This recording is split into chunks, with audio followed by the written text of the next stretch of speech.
Clint Eastwood teamed up with his Western successor in an almost perfect crime drama. There's been a clear line of Western icons throughout cinema history, and Clint Eastwood teamed up with his successor for a non-Western crime drama that is among the best of its genre. For the first few decades of Hollywood Westerns, John Wayne was the best of the best. In the 1960s, Clint Eastwood took over that spot. By the 1990s, Eastwood was moving out of the Western business, with Unforgiven his loving goodbye to the genre for a while.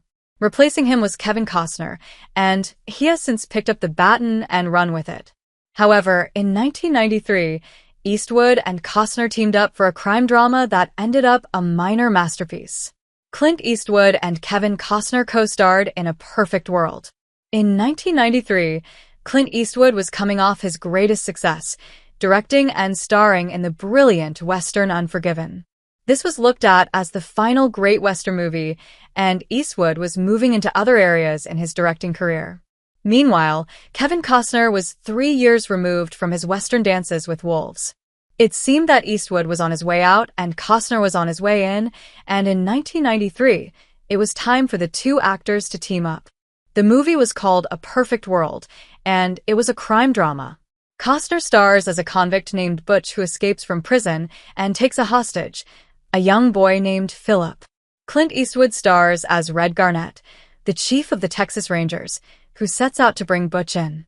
Red and Butch had a history, as Butch was given a harsh sentence for car theft as a teen, and his lengthy prison sentence turned him into a worse criminal, and Red wanted to help Butch in the end.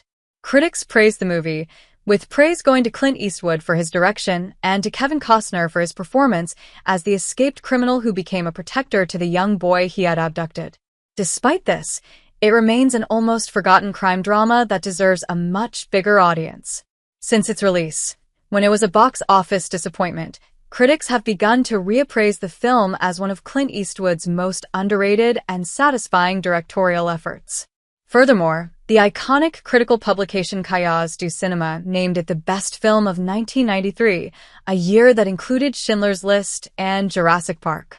Eastwood only appeared in the movie because Costner rewrote the script.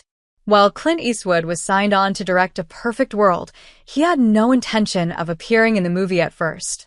John Lee Hancock wrote the original script, his second movie, and a few years before he became a director himself, writing and directing films like The Rookie, The Alamo, and The Blind Side. 3 years after Kevin Costner directed his incredibly successful Western, Dances with Wolves, and Eastwood directed his brilliant revisionist Western, The Unforgiven, the two teamed up for their first and only time. Eastwood had agreed to direct this movie after Steven Spielberg passed on it to make Jurassic Park.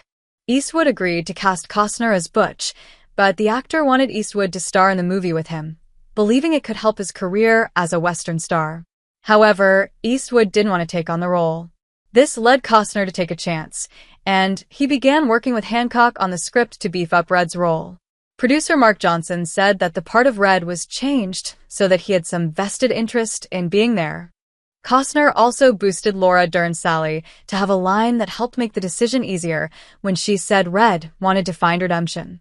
"I'd rather play that instead of playing a guy who comes in and says, 'Okay, I'll just shoot him, partner.' That's pretty boring," Eastwood said. "At this stage in my life, I've done all that. There are younger guys who can do that." Thanks to Costner's work on the script, Eastwood finally said he would appear as Red.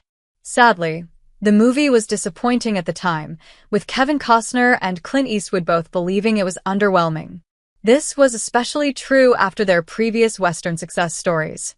Kevin Costner proved to be Clint Eastwood's successor in the Western genre. The disappointment of A Perfect World's box office meant that Kevin Costner had a little longer road before he finally replaced Clint Eastwood as a modern-day Western star. The year after A Perfect World, Kevin Costner starred in Wyatt Up, but it ended up as the lesser of two Up movies, clearly falling behind Tombstone at the box office. However, this was only the start. Costner, who had starred in some great sports dramas in the 1980s, began to experience a series of flops. He starred in Waterworld in 1995 and The Postman in 1997, both of which were massive commercial flops at the box office. It seemed Costner's time was ending. Luckily, things took a turn for the better in the 2000s. He directed and starred in Open Range in 2003, which received positive reviews and was a minor box office success. He then found massive success on television, first in Hatfields and McCoys in 2012 and then in Yellowstone in 2018. Add in The Highwayman in 2019 and Horizon in 2024, and it was clear that Kevin Costner was the modern-day Clint Eastwood in the Western genre, although he never quite hit the same level as Eastwood or John Wayne before him.